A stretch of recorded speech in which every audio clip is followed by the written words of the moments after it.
Bonjour à tous. Il n'y a rien de plus à vous donner comme message. Il n'y a rien de plus.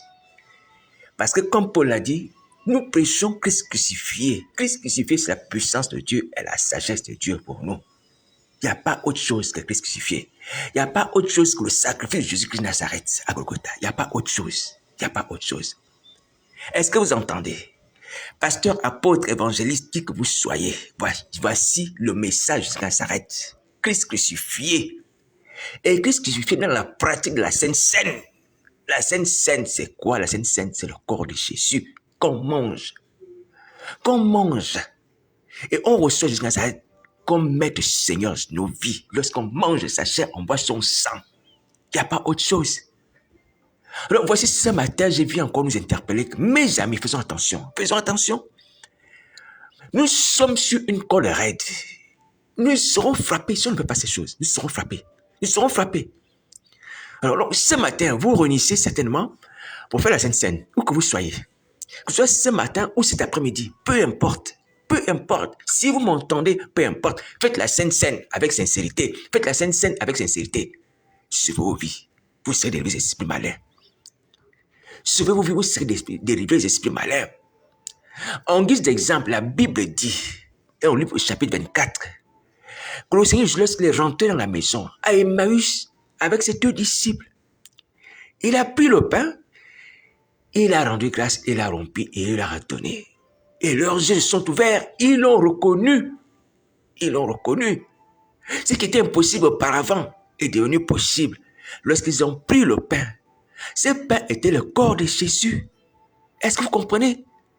C'était le symbole du corps de Jésus qu'ils ont pris et les yeux sont ouverts. Mes amis, si on mange la Sainte Seine, en réalisant dans notre esprit, en discernant dans notre esprit que ça c'est le corps de Jésus. Je discerne ici le corps de Jésus. Je prends ici la chair de Christ par ce pain. Je prends ici le sang de Jésus par ce vin. La sorcellerie nous quitte. Elle nous quitte, elle nous quitte, elle nous quitte. Est-ce que vous entendez? On ne va plus tuer les gens, on ne va plus aller dans le monde éternel la nuit. On ne va plus mentir au nom de Jésus. On ne va plus aimer l'argent et colmer l'impudicité. On sera changé jusqu'à ça va venir en nous. Pourquoi on n'arrive pas à faire ça? Pourquoi on n'arrive pas à faire ça? Pourquoi on n'arrive pas à faire ça?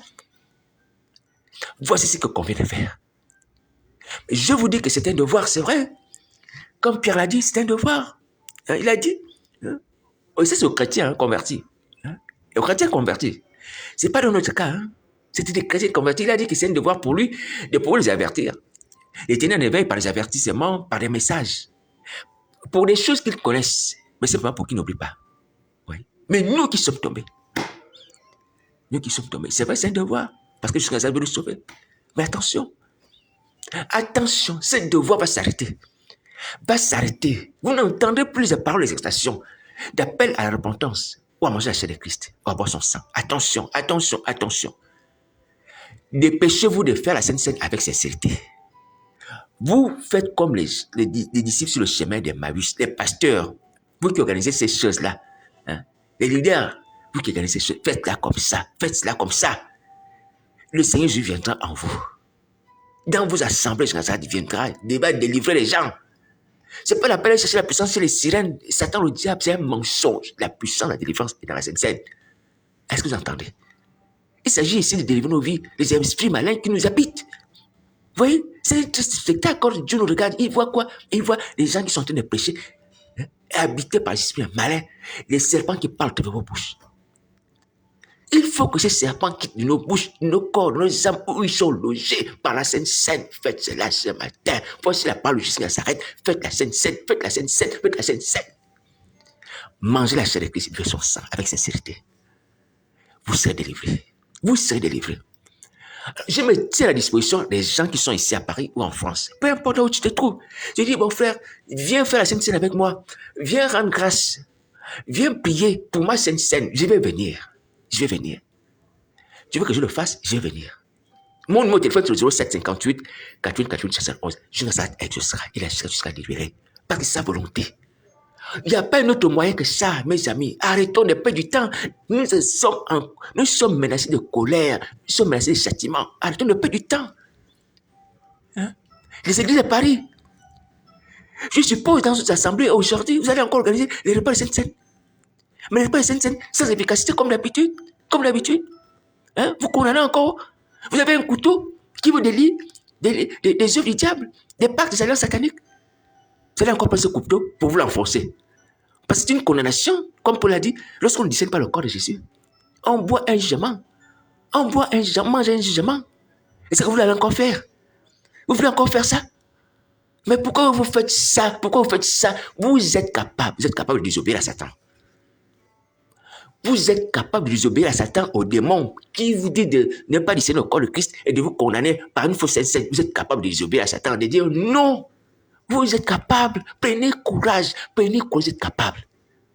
Regardez Manassé, 2 Chroniques 33. Regardez Manassé, parce que vous avez dit, où est-ce qu'on a vu dans la Bible quelqu'un qui a pratiqué le satanisme, quelqu'un qui a pratiqué la sorcellerie, magie, quitter le diable et aller vers Dieu. Manassé est un exemple biblique. Manassé a fait quoi lorsqu'il s'est retrouvé? Le fait qu'il était en prison seulement. Il a supplié l'éternel des armées. Il a essayé de supplier Satan, des démons. Tu es capable. Pasteur, tu es capable. Arrête d'écouter Satan, arrête d'écouter les démons. Tu es capable de désobéir à Satan. Tu es capable de désobéir à Satan au nom de Jésus. J'ai rendu nul et sans effet. Tout tort de Satan vous t'amenez à ne pas discerner le corps de Christ. Toi, mon frère, ma soeur qui m'entend, j'ai rendu cela sans effet. Que ce tort n'ait pas d'effet dans ton âme, dans ton cœur, dans tes oreilles, à cause du sang de Nazareth. Et que le sang de Christ Nazareth te donne le courage, le sang par lequel je suis racheté, que nous sommes rachetés, donne le courage aujourd'hui d'approcher de Dieu avec sincérité du corps de son Fils, de manger sa chair, boire son sang, que le sang de Christ t'accorde là maintenant, que le voile de la peur soit déchiré en toi au nom de Jésus de Nazareth. Dis Amen, que le voile de la peur soit déchiré. Mange cette scène, prends courage. Si tu as besoin d'aide, parce que tu as des menaces, tu entends des voix, appelle-moi, on va prier. Appelle-moi, on va prier. Tu vas me dire oui, mais je te vois tout seul. Ne crains pas, je ne suis pas seul. Et nous ne serons pas seuls. Parce que comme on fait l'œuvre de Christ, c'est mieux de nous. Jésus Nazareth agira, mon ami, mon frère. Il suffit seulement qu'on invoque Jésus Nazareth agira. C'est lui qui donne la puissance, qui manifeste sa grâce. Sa fidélité est grande, incomparable. Pourquoi tu me vois, tu me dis, oh, tu es tout seul, mais tu as peu de puissance, tu n'as pas de frères, tu n'as pas d'église. Jésus Nazareth est plus que l'église. C'est lui qui agira. Tu es menacé parce que tu ne veux pas la Sainte Seine. Et Satan ne veut pas ça. Les démons ne veulent pas ça. Appelle-moi, on va prier Jésus Nazareth. Mon numéro de téléphone t'est donné, c'est 07 58 48 48 71. Je ne plaisante pas, c'est sérieux. Vous pensez que je suis debout à cause de quoi? Vous ne voyez pas les attaques de Satan dans ma vie? Comment Satan m'attaque la nuit? Qui veut m'étrangler, qui veut m'étouffer, qui veut me faire mourir dans le sommeil? Vous ne voyez pas ça? Vous ne voyez pas ça? Et quand je crie Jésus, qu'est-ce qui se passe? Je suis délivré, je me réveille. Est-ce que c'est ma force? Est-ce que ce sont les gens qui prient pour moi? Est-ce que c'est les gens qui viennent à mon secours? Non, c'est Jésus. Mais c'est Jésus qui Nazareth qui vient à mon secours, viendra à ton secours. Et en plus, tu n'es pas seul, tu vas prier avec moi. Prends ton courage, appelle-moi, on va prier. Que cette journée ne finisse pas comme ça. Tu vas encore demeurer avec ces esprits malins. Et puis tu vas encore te précipiter à aller mourir les gens. Et mentir au nom de Jésus Nazareth, dire que tu as un ministère alors que tu as un faux ministère. Dire que tu es chrétien alors que tu n'es pas chrétien. Tu vas encore aller commettre des œuvres impures, abominables, qui te suivent toi-même. Alors que ta vie peut changer aujourd'hui. Aujourd'hui, simplement, si tu prends la décision de manger la Sainte Seine avec sincérité ou d'appeler quelqu'un qui va prier avec toi et manger la Sainte Seine, t'amener à manger la Sainte Seine avec sincérité. Ta vie peut changer, ta servitude peut changer aujourd'hui. Tu peux être un homme nouveau, libre, affranchi. Prends courage, prends courage, prends courage, prends courage. Christ notre Pâque a été maudit. Il n'y a pas d'autre moyen, mes amis. Il n'y a pas d'autre moyen. Arrêtons de perdre du temps. Arrêtons de perdre ces choses que nous connaissons et que nous voyons en action dans la vie de vos frères. Pratiquons-les aussi. C'est le sang de Christ qui me permet d'être debout, mes frères et sœurs. Je n'ai aucune force, aucune puissance. J'ai rien. Rien pour maintenir en vie, rien. Me délivrer des yeux des dieux, des empoisonnements, des nocturnes par les aliments, les brebis, peu importe toutes les manigances de Satan, les songes. C'est sans effet à cause du sang de Jésus qui restaure ma vie. Faisons tout cela, mes amis, faisons tout cela. Comme la Bible dit que ceux qui sont sortis en grande tribulation ont lavé leur robe et l'ont blanchi. C'est dans le sang de Jésus. Le sang de l'agneau, c'est lui qui donne la victoire, les tribulations, les menaces. Mes amis, faisons ça. Le sang de Jésus agit. Vous voyez ça? Qu'est-ce qui se passe encore? Pourquoi on n'a pas la foi? Pourquoi on n'a pas la foi lorsque quelque chose marche? Tu appliques aussi. Un médicament qui marche sur ton frère, qui est donné à tous, tu appliques ces médicaments. C'est ce qui se passe. Aujourd'hui, il y a par exemple, on a le paracétamol. Les gens, quand ils ont mal à la tête, ils prennent le paracétamol. Le paracétamol agit. Les gens savent cela. Ils prennent juste le paracétamol, même pour des continents. Vous voyez? Mes amis, pourquoi on fait ça? Pourquoi on fait ça? Pourquoi on fait ça déjà à nos âmes? On se condamne encore. Hein? On se condamne. Si on ne discerne pas le corps de Christ, manger la Sainte Seine avec fausseté là, on se condamne encore. On se lie encore. Et après ça, on va encore mentir. Utiliser le nom de Jésus pour mentir. Oh, Dieu m'a dit, Dieu m'a dit, Dieu m'a dit. Poussé par ces démons-là. Irriter Dieu. Irriter Dieu en face, dans son temple, dans sa maison. Mentir au nom de Dieu. Et non seulement ça, mais faire du mal aux gens. Voler les gens. Tuer les âmes. Mes amis, on est méchants. On est méchants en tout point, vis-à-vis de Dieu, vis-à-vis de nous-mêmes, vis-à-vis du prochain. Mais cela peut changer aujourd'hui, cela peut changer, cela peut changer. Mangeons la Sainte Seine, mangeons la Sainte Seine. Est-ce que vous entendez manger la Sainte Seine? Mangeons la Sainte Seine sur les dispositions que Paul a dit.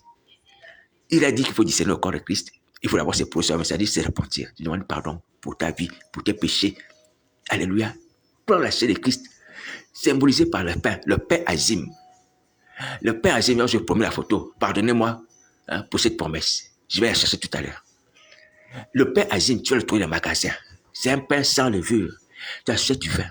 Tu as l'argent suffisamment pour faire ça. Regarde comment Dieu a simplifié même le repas de la délivrance. Ah Seigneur Jésus. Ah Seigneur Jésus. Qui a la portée de tout le monde. Regardez les disciples sur le chemin d'Emmaüs qui étaient aveuglés. La Bible déclare que ce n'est pas la viande, ce n'est pas du poisson. Ce n'était pas un repas extraordinaire qui a permis qu'il soit délivré, qu'il le connaisse la main d'or.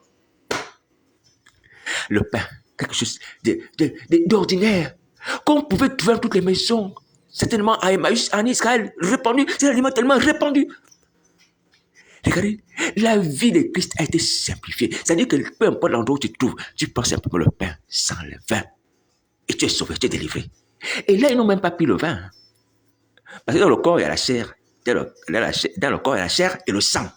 Alléluia. Le pain lui-même suffit déjà, même sans ajouter le vin, suffit déjà de te délivrer. C'est ce que Jésus a fait au disciple du chemin de Maïs. C'est pas vrai. Qu'est-ce qu'il faut encore faire pour qu'on soit sauvé? C'est pas vrai. C'est pas vrai. C'est pas vrai. C'est pas vrai. Allez faire ça. Allez faire ça. Allez faire ça. Le pain, un aliment qu'on trouve partout. Qu'on mange au matin, à midi, le soir. Et là, les aliments, c'est tellement les moins chers. Hein? Dans les épiceries, dans les marchés. Vous voyez?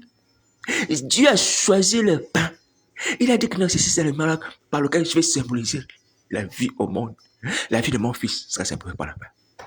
C'est pas du caviar. C'est pas du caviar. C'est pas du poulet. Le pain.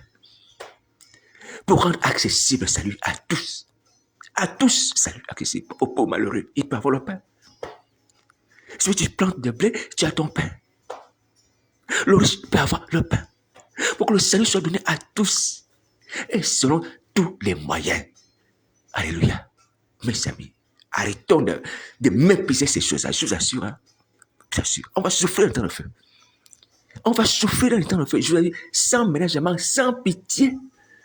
Avec tout ce que Jésus a fait là, pour nous, il prend patience déjà, avec tout le mal qu'on fait. La nuit, c'est tellement parti au monde ténèbres, recevoir les missions pour accomplir la journée. Je déclare sans effet toutes les missions, les églises de France, de Paris.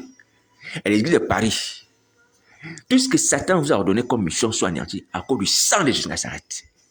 Et je prie que si quelqu'un s'entête à accomplir les desseins de Satan dans l'église de Paris, toutes les églises que Jésus Nazareth te réprime, qui te frappe, comme Ananias et Saphira sont tombés dans l'église, que vous puissiez tomber. Tout couple pastoral qui a reçu mission, qui va se lever comme Ananias et Saphira, mentir à Dieu, mentir au Saint-Esprit, mentir aux anges, mentir au ciel, mentir à l'église, que ce couple soit frappé, que vous soyez frappé. Parce qu'il n'y a pas autre chose. Parce qu'il faut ôter le méchant au milieu de vous, c'est ce que Paul a dit. Si vous ne voulez pas vous repentir, que vous soyez frappé, qu'on puisse ôter, que vous soyez enseveli, qu'on laisse Saphira, qu'on ne parle plus de vous, sinon en témoignage de la colère de Jésus. L'église, ce n'est pas un lieu de mensonge. L'église, ce n'est pas un lieu d'adultère. L'église, ce n'est pas un lieu de sorcellerie, de magie. C'est un lieu de prière. Et donc, voici la parole de Nazareth. Je le déclare encore. Qu'il en soit ici, s'il le veut, qu'il en soit ici. Qu'il en soit ici. C'est pas vrai.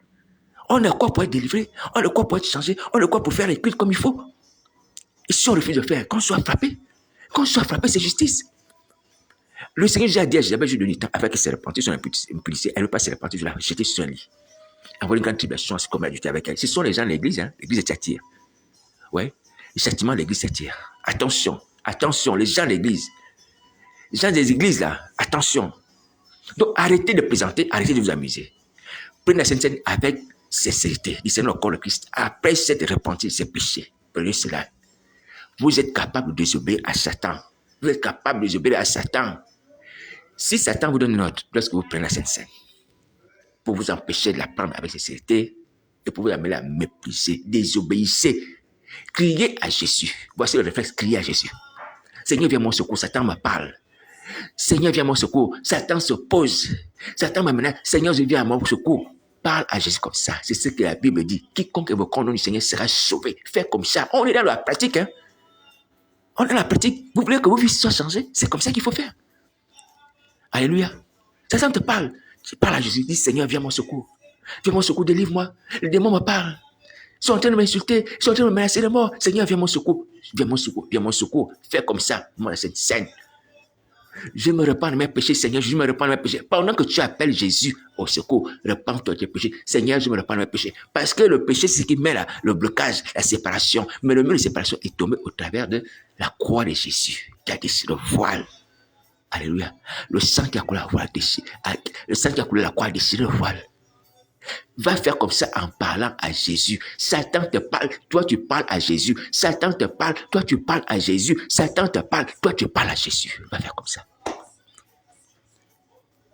Vous avez la capacité, vous avez la capacité. Je vous ai dit que Manassé aussi était comme nous. Il a eu cette capacité que Dieu nous a donnée parce que Dieu avait prévu nous sauver. Je vais la postérité de la femme. Alléluia. Tu es capable de te tourner vers Dieu, même étant pécheur. Tu es capable de te tourner vers Dieu, de cesser de faire le mal. Si c'est adorer Satan, le diable, pour te tourner vers Dieu et sauver ta vie. Tu es capable de faire ça. Tu es capable de faire ça. Ouvre les yeux. Tu es capable de faire ça. À te dire, non, je suis impuissant, je vois les démons, ils ont 2 mètres, ils ont 3 mètres, ils sont musclés. Non, n'aie pas peur. N'aie pas peur, n'aie pas peur. L'intimidation nous accompagnera toujours. Est-ce que vous entendez? L'intimidation, Satan continue toujours d'intimider. Que ce soit Paul, les apôtres, ils ont vécu comme ça. Hein? Il a dit chaque jour, il était menacé de mort. Chaque jour, il était en danger de mort. Paul, mais est-ce qu'il a baissé les bras? Non. Est-ce que tu as vu? Paul qui était en Christ était toujours menacé de mort. Il était toujours en danger de mort. De la part des vrais frères, des faux frères, de la part des juifs. Vous voyez? Toujours en danger, toujours menacé, mais il a foncé, il est arrivé. Il va dire, j'ai combattu le bon combat, j'ai achevé la course de garde-foi. Désormais, la couronne de justice m'est réservée. C'est dans cette atmosphère-là. Aujourd'hui, même si tu es par terre, tu es menacé, mais tu as la puissance en toi, la capacité en toi de te relever, de demander pardon à Jésus Nazareth, de te repentir. Et quand tu seras debout, tu seras toujours menacé. Comme tu me vois là, dans mon sommeil, je suis menacé, non? Mais Jésus Nazareth aussi me donne la capacité de me maintenir debout, malgré les menaces du diable. Malgré les muscles, Satan vient montrer dans le sommeil qu'il est musclé, qu'il est fort. C'est sans effet, à cause du sang de Jésus. Il fléchit le genou au nom de Jésus Nazareth. Satan, tu fléchis le genou au nom de Jésus et tu tombes au nom de Jésus. Et tout enfant de Dieu t'écrase la tête. Et c'est que tu reçois l'épée de Christ sur ta tête. C'est vu de tes démons. Et vous voyez cela. Qu'est-ce qui vous empêche de venir à Christ? Est-ce que ce qui est important sont les menaces de Satan? C'est l'intimidation de montrer sa puissance. C'est ça qui est important, ou bien c'est la puissance de destruction de Jésus Nazareth qui est plus importante. Le Seigneur Jésus nous a dit, ce qui est important, ce n'est pas la guerre que l'ennemi nous fait. Le plus important, c'est les faits de cette guerre-là. Pourquoi vous regardez toujours les armes de Satan? Vous ne pouvez pas les faire du sang de Christ Nazareth qui annule ces guerres, ces armes. Comme il a dit à Jérémie le prophète, je fais le tour numéro des reins. Ils vont te combattre. Mais ce sera sans effet. Ils vont te combattre, mais sans effet. Je fais le bon numéro des reins. Regardez la protection divine, arrêtez de regarder les armes du diable qui sont sans effet à cause du sang de Jésus qui s'éteignent. Est-ce que vous entendez? Ne soyez pas effrayés par les armes de Satan, les menaces du diable. Regardez le sang de Christ qui annule cela, le sang de Christ qui annule cela. Ayez foi en la puissance du sang de Christ qui agit dans ma vie. Je suis un témoignage de cela. Jésus agit par son sang dans ma vie. Prenez courage, vous y arrivez. Alors là, je nous dis encore la stratégie. La stratégie, c'est quoi? Satan te menace, toi tu parles à Jésus. Satan te menace, toi tu parles à Jésus. Satan te menace, toi tu invoques Jésus. Voici comment Pierre, quand il a commencé à vouloir marcher sur les eaux, la Bible dit, Lorsqu'il a commencé à vouloir marcher sur le jeu, il y a un vent qui s'est levé. Hein, le vent s'est levé. Et Pierre a eu peur. Il a commencé à enfoncer. Après, il a crié, Seigneur, sauve-moi. Et le Seigneur Jésus a étendu sa main, il a retiré les eaux. Hein, il a dit, pourquoi tu as lutté? Alléluia. Alors, donc, c'est le réflexe qu'il faut avoir. Le réflexe, c'est que, c'est d'avoir Jésus devant soi. Et il est toujours lui parler en cas de danger. Ne regarde pas le vent, ne regarde pas les menaces du diable, regarde à Jésus. Regarde à Jésus. Jésus, sauve-moi, délivre-moi. Satan me parle, les démons me menacent, il m'injurie, tout ce qu'il peut me dire pour m'empêcher de prendre ce pain, ce vin. Seigneur Jésus, délivre-moi. Il agira. Tu es capable d'y arriver. Tu es capable d'y arriver. Pierre était en train d'enfoncer. Il a crié, Jésus, sauve-moi. Dans l'eau, il était en train d'enfoncer. Pourquoi tu n'as pas ces réflexes-là? Être possédé ne veut pas dire que tu n'as plus une personnalité propre. C'est faux. Être possédé veut dire qu'il y a un esprit qui est à côté de ton esprit. Il y a un esprit un peu qui est à côté de ton esprit. Donc, tu as la partie homme en toi, divine, et la partie satanique, démoniaque, qui est là. Est-ce que vous voyez? Voilà. Maintenant, la partie homme qui dit, je veux sauver ma vie. Cette partie est capable de surmonter la partie satanique, démoniaque, qui ne veut pas que tu sauves ta vie en toi. Tu as ces deux parties en toi. Alléluia. Tu es capable de vaincre l'esprit malin qui parle dans ton cœur. Ou la sirène qui te parle, peu importe les moyens qu'elle utilise. Tu es capable. Manassé l'a fait. Il est aussi possédé par ce côté démoniaque. Cet esprit est malin en lui. C'est pas une raison. Est-ce que tu m'entends? La position de moi n'empêche pas de prier. La position de moi n'empêche pas de crier à Jésus Nazareth. Prends courage, tu es capable d'y arriver. Et les démons, ils savent que dès que tu invoques Jésus Nazareth, ils sont perdus. Parce que Jésus Nazareth répondra, c'est sa volonté de te sauver. Il ne va pas rester sourd à tes cris, c'est faux. Quand le malheureux crie, l'Éternel l'entend. Quiconque invoquera le nom du Seigneur sera sauvé. Est-ce que tu comprends? Donc, c'est sûr et certain, je te dis la vérité, Jésus Nazareth étendra sa main, va te retirer comme Pierre, il donnera un ordre, tu vas sortir de là. L'esprit va te quitter. Alléluia. L'esprit va te quitter. Mais c'est toi qui as les clés de ta vie en tes mains, les clés. Ce n'est pas une autre personne, mais moi, je ne suis rien. Si je n'ouvre pas la bouche, Jésus Nazareth n'agira pas. Il faut que j'ouvre la bouche. Vous voyez? Si tu confesses ta bouche, Seigneur Jésus, tu crois dans ton cœur, tu seras sauvé. C'est ça. C'est pas que Jésus Nazareth qui va confesser pour moi. C'est moi qui confesse ma bouche, qui croit dans mon cœur. Alors je suis sauvé. C'est ce que la Bible dit. Mais cette confession-là, cette foi dans ton cœur, tu es capable de la manifester. Tu es capable de manifester ça. Tu es capable. Prends courage. Arrête d'avoir peur de Satan. Regarde la puissance de la croix. Regarde la puissance des décisions du diable par Jésus Nazareth dans ma vie. Puisque tu veux voir les choses que Jésus Nazareth a accomplies aujourd'hui dans ma vie. Il a accompli aujourd'hui. Même si les choses de la Bible sont aussi des choses actuelles. Vous voyez? Les choses de la Bible sont les choses actuelles. Ce que je vis n'est que biblique. Regarde ce que le centenier a dit. Le soldat. Le soldat qui était chargé de surveiller les crucifiés. Lorsqu'il va voir la terre trembler, les rochers se fondent. C'est un spectacle qui n'avait jamais été fait. Il va dire sûrement cet homme était fils de Dieu. Dans la chair, lorsqu'il le disait, dans cette chair-là, il disait vrai. Il disait vrai, assurément. Quoi, en voyant ces phénomènes. Tu vois, il a cru que Jésus Nazareth est le Fils de Dieu. Et il a sauvé sa vie. Sa vie a été changée à l'instant. À partir du moment où tu crois que Jésus Nazareth est le Fils de Dieu, tu es changé. Dieu te donne son esprit nouveau, un esprit de vie. Tu changes. C'est ce que la Bible dit. Si tu crois que Jésus Nazareth est le Fils de Dieu, tu es sauvé. Alléluia. Mais il a cru en voyant ces phénomènes. Regarde les phénomènes historiens que Christ fait dans ma vie. Qui ne sont que le reflet des Écritures. Une matérialisation, c'est qui est dans les Écritures. Ouais. Les rochers sataniques, peu importe leur nom, qui sont faits. Les liens sataniques, les breuvages sataniques, les attaques sataniques, intimidation, agression, dans mon sommeil, c'est sans effet. Le sang de Christ détruit, annule. Je suis debout, je te parle. Tu ne m'entends pas? Tu ne m'entends pas là? Tu peux me voir si tu veux. Donc, tu ne peux pas trouver ça extraordinaire. Comment le sang de Christ agit comme ça? Mais ça veut dire que le sang de Christ a une puissante délivrance. Je vais donc boire le sang de Jésus. Comme cet homme, lorsqu'il a vu les signes, il a dit, donc maintenant, Christ est vraiment le Fils de Dieu. Alléluia. Prends maintenant le sang de Christ. Prends, il agit. À cause des œuvres que tu vois dans la Bible et dans ma vie. Et dans la vie d'autres personnes. Prends le sang de Jésus, prends le sang de Nazareth. Prends la chair de Christ, prends-la, au nom de Jésus, prends la chair de Christ, au nom de Jésus, prends la chair de Christ. Que la puissance du Saint-Esprit te convainc maintenant. Que la puissance du Saint-Esprit te donne cette capacité de tourner vers Christ, de cesser d'écouter Satan, ses démons, et de prendre la chair de Christ. Que le Saint-Esprit t'accompagne maintenant, esprit de grâce et de qui tombe sur toi maintenant. Dis Amen, au nom de Jésus. Que cette journée ne finisse pas comme ça, mon pasteur, mon frère, ma soeur, mes amis. Délivrons-nous des œuvres du diable. Délivrons-nous des esprits malins. On peut y arriver. Même tout seul, tu fais la scène. Si tu as le courage.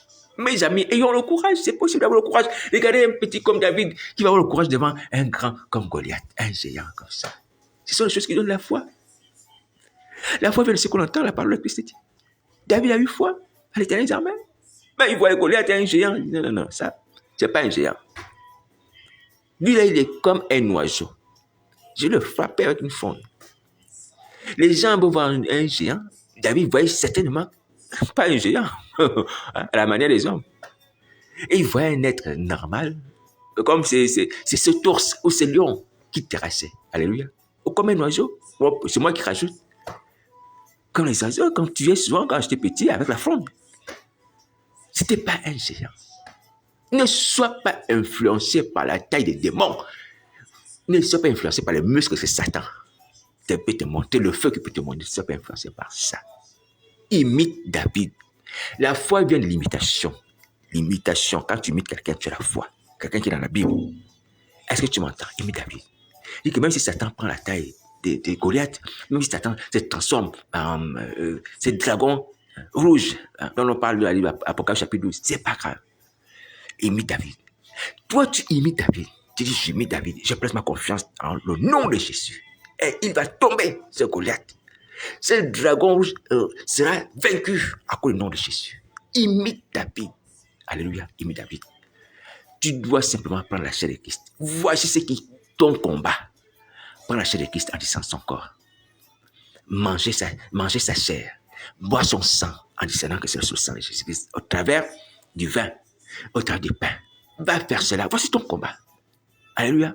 Mais si Satan se lève contre toi, tu utilises le nom de Jésus. Tu parles à Jésus. Alléluia.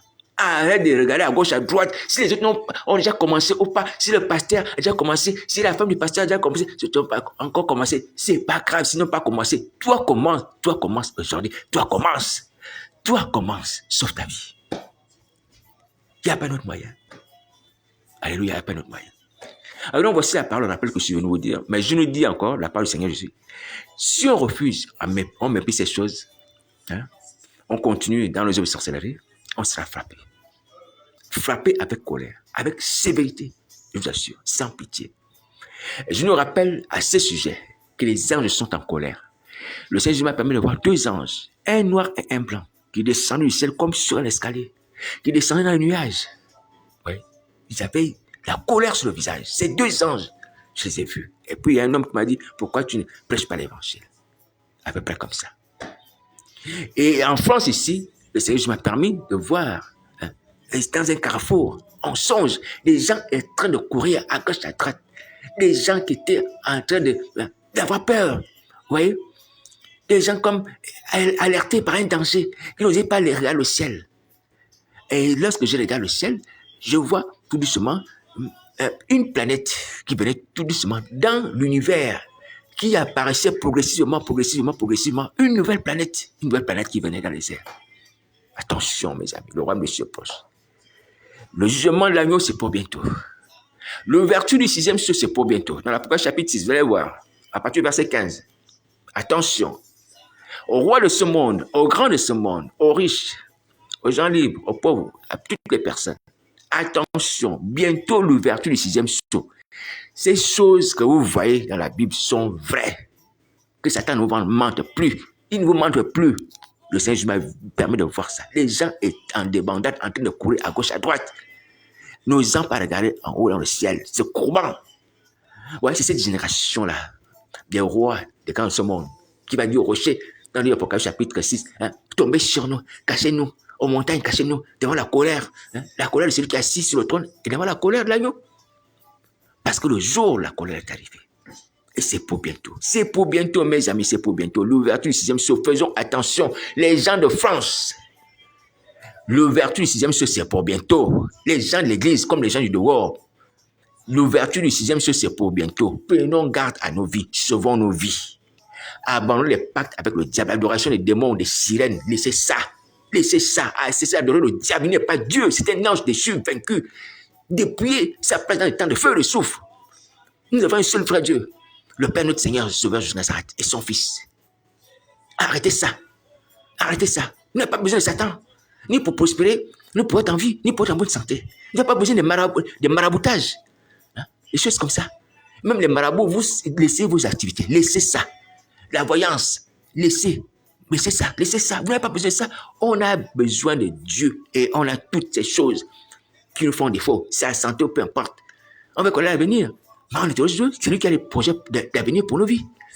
C'est ce que nous devons faire à l'avenir. C'est lui qui nous guide, qui est notre maître, qui est notre créateur. Ce n'est pas le diable. Avec sa puissance maléfique. Est-ce que vous entendez? Laissons les activités sataniques démoniaques. Laissons ça. Laissons ça. Les sectes. Laissons ça. Le péché. Hein? L'impudicité.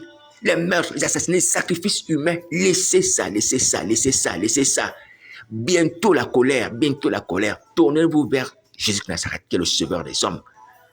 Vous pouvez rencontrer Jésus de Nazareth dans vos chambres, si vous allez vous agenouiller par la foi.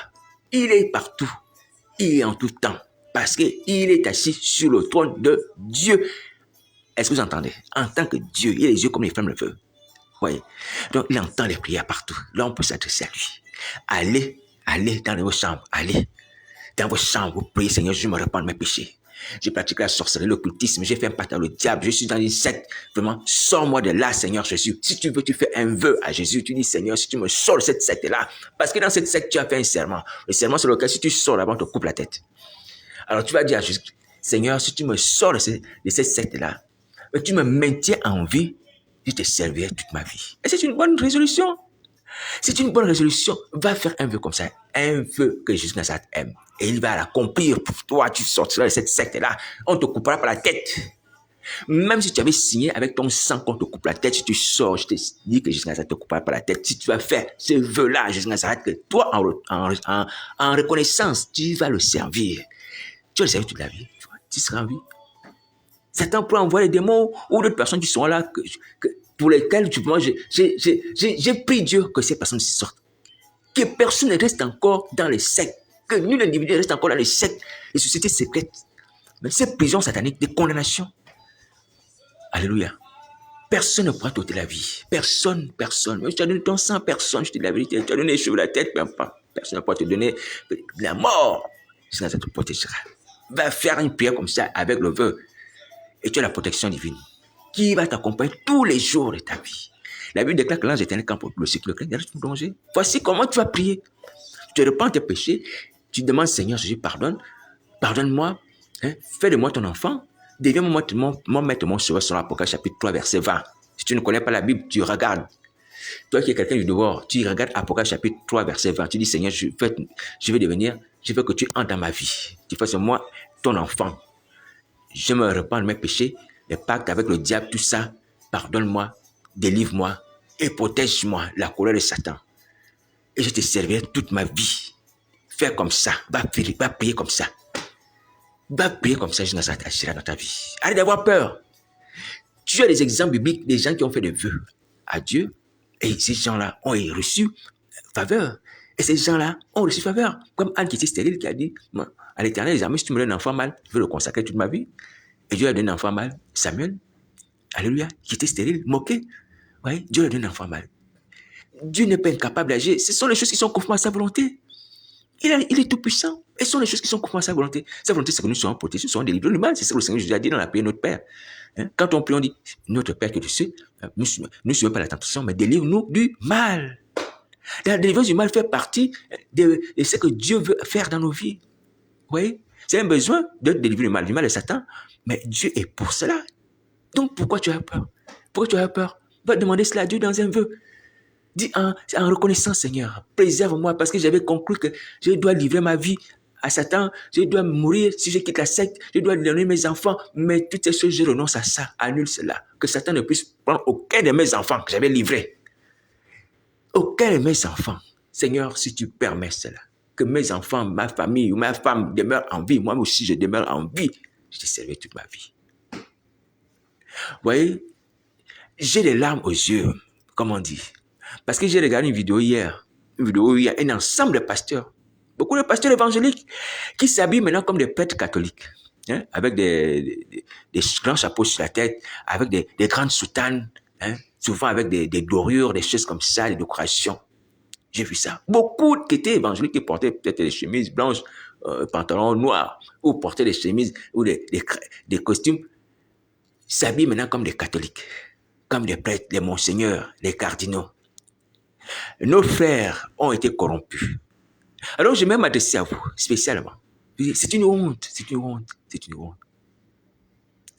C'est vous qui deviez amener le pape, les cardinaux, tous ces prêtres catholiques à la foi chrétienne, à la véritable doctrine, à la sainte doctrine, à la conversion. La Bible dit, écoutez bien, dans les Actes des Apôtres, on dit qu'il y avait des sacrificateurs qui obéissaient à la foi. C'est écrit, les sacrificateurs obéissaient à la foi. C'est-à-dire les gens qui servaient Moïse dans le temple se convertissaient au travers de la puissance du message des apôtres. Parce que c'était vrai. Donc, les sacrificateurs ont quitté même les ordonnances, les doctrines de Moïse qui n'avaient plus lieu d'être pour se tourner vers le christianisme, la nouvelle doctrine. Alléluia, vers Jésus-Christ de Nazareth, la nouvelle naissance. Est-ce que vous voyez? Il y a même quelqu'un qui s'appelle Nicodème. Nicodème qui était un chef des Juifs, qui a quitté les gens du Sanhédrin, la confrérie là, qui est venu vers Jésus-Christ à la nuit. Il a dit à Jésus-Christ de Nazareth, tu es un docteur venu du ciel. Tu es un docteur venu de Dieu. Parce que nul ne peut faire les miracles que tu fais à Jésus-Christ de Nazareth. Tu es un docteur venu du ciel, venu de Dieu. Personne n'est comme toi sur la terre des hommes. Personne n'est comme lui. Ah, Jésus, mon maître, mon Seigneur, l'amour de ma vie, Jésus-Christ de Nazareth. Je ne suis pas meilleur, mais c'est l'amour de ma vie. Personne n'est comme lui. Nicodème l'a dit, personne. Et le Seigneur Jésus a dit, écoute, Nicodème, c'est vrai. Bon, il ne va pas dire c'est vrai. Il faut que vous naissiez de nouveau, toi et tes collègues. Alléluia. Alors, donc, c'est pour te dire que nous, les évangéliques, c'est nous qui devons amener des gens du Sanhédrin, comme Nicodème, nous devions amener les sacrificateurs à venir vers Christ. C'est nous qui devons amener les catholiques à se convertir à la sainte doctrine, à devenir des enfants de Dieu, à naître de nouveau. Mais c'est une honte et une contradiction, comme on voit les évangéliques qui s'habillent maintenant comme les cardinaux. Je les vois là sur Internet, ce sont des bâtons. Je ne sais pas quels bâtons. Elles sont les bâtons de Moïse ou les bâtons des magiciens d'Égypte. C'est tellement les bâtons des magiciens d'Égypte. Parce que ça ne peut pas être le bâton de Moïse. Vous voyez? Et ils sont les affiches. Porte-moi les robes, des soutanes. Vous voyez? Je vous dis honnêtement, vraiment, c'est regrettable.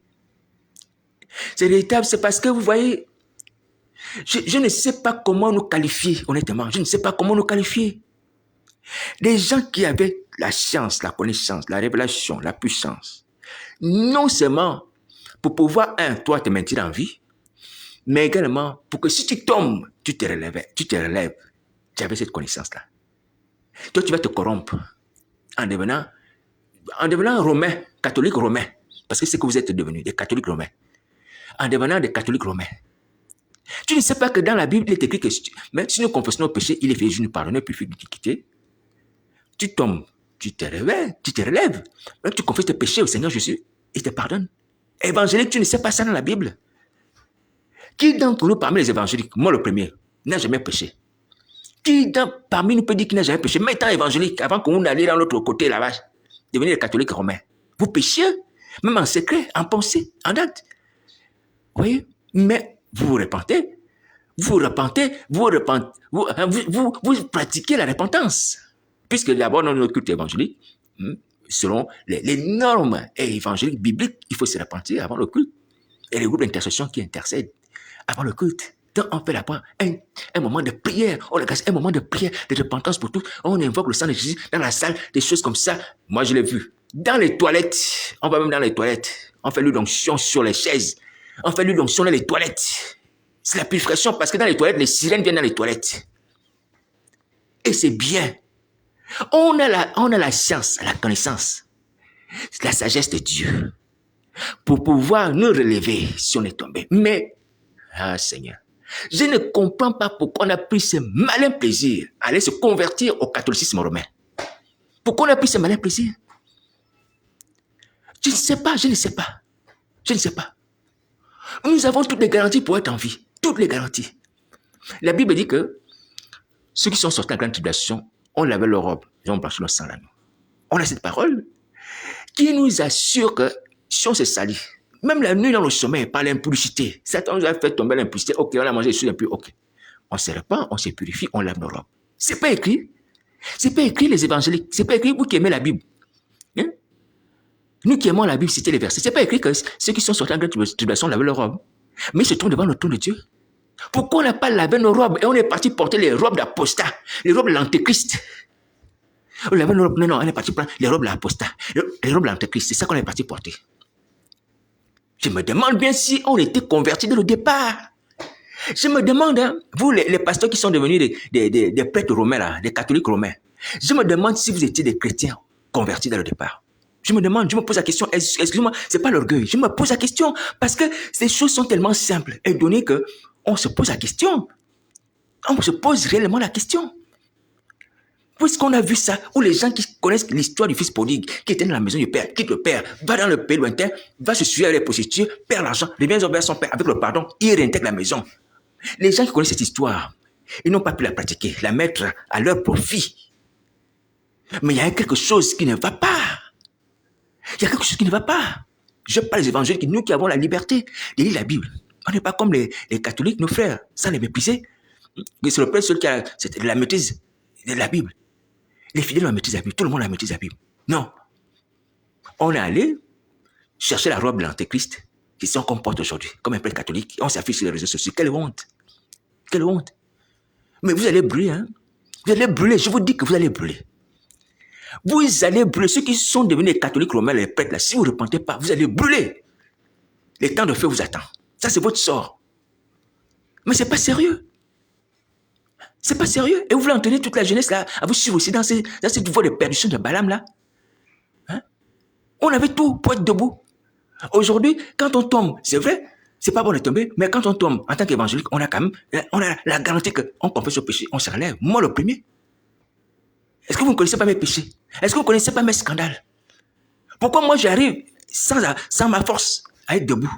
Et vous qui êtes des anciens dans la foi, des hommes de Dieu, vous n'avez pas pu vous maintenir debout. Satan, le diable, ne m'attaque pas lui-même en personne. Vous allez dire que non, mais Satan lui-même n'attaque en personne. Il nous a mis à terre, il nous a mis un genou, il nous a bloqué, il nous a paralysé dans le sommeil. Et il ne me fait pas ça. Il ne me fait pas ça, il ne me paralyse pas dans le sommeil. Satan, le diable en personne, lui-même, le diable, il ne m'attaque pas personnellement. Moi, je suis qui? J'ai un groupe d'intercession. C'est pas pour me glorifier, mais il faut dire des choses comme ça. Comme Paul va dire aux autres que moi, m'a mené à la folie, à être fou. Oui.